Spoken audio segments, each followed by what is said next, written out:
आजपासून संसदेचं पावसाळी अधिवेशन वादळी होण्याची शक्यता। सोनम वांगचुक यांच्या आंदोलनावरून विरोधक सरकारला घेरण्याची शक्यता।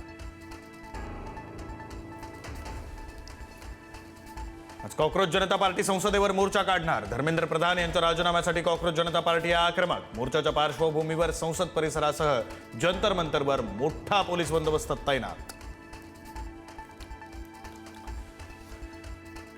फक्त धर्मेंद्र प्रधानांचा राजीनामा नको, हे सरकारच उलथवून टाका। सोनम वांगचुक यांच्या समर्थनार्थ आंदोलनात शिवतीर्थावरून उद्धव ठाकरेंची नवी हाक। अंधभक्तांविरुद्ध देशभक्त म्हणून लढण्याचं केलं आवाहन।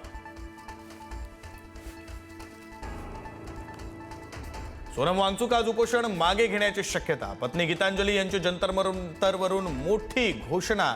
अधिवेशनामध्ये शिक्षण उत्तरदायित्व मुद्दा उपस्थित करण्याचं आश्वासन दिल्यास उपोषण मागे घेणार असल्याची माहिती। पुण्यामध्ये सोनम वांगचुक यांच्या समर्थनार्थ विद्यार्थ्यांचं आंदोलन। आम आदमी पक्ष आणि इतर संघटनांचाही सहभाग, तर पुणे पोलिसांकडून आयोजक आणि कार्यकर्त्यांची धरपकड।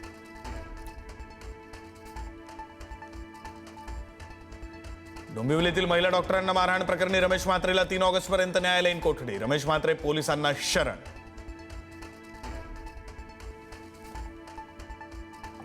नीट पेपर लीक प्रकरणी सीबीआयचं पथक लातूरमध्ये ठाण मांडून विविध स्तरांवर चौकशी सुरू असल्याची प्राथमिक माहिती।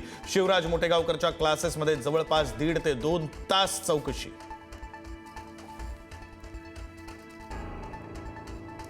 खेड तालुक्यामध्ये मुसळधार पाऊस। जगबुडी नदीने ओलांडली धोक्याची पातळी। शिरवली धरण 100% भरलं।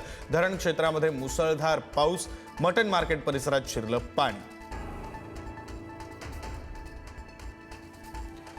प्रेमविवाह केल्याच्या रागातून तरुणावर जीवघेणा हल्ला। पुण्याच्या मंचरमधील धक्कादायक घटना। तरुणाच्या अंगावर कार चढवून हॉकी स्टिक आणि लोखंडी पाईपनं जीवघेणा हल्ला।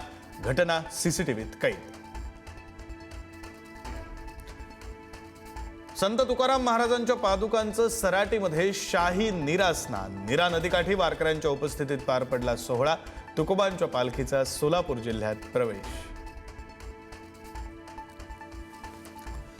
मेस्सीचं स्वप्न भंगलं। Spain world champion. थरारक सामन्यामध्ये अर्जेंटिनावर 1-0 मात। 16 वर्षांनंतर जेतेपदावर कोरलं नाव।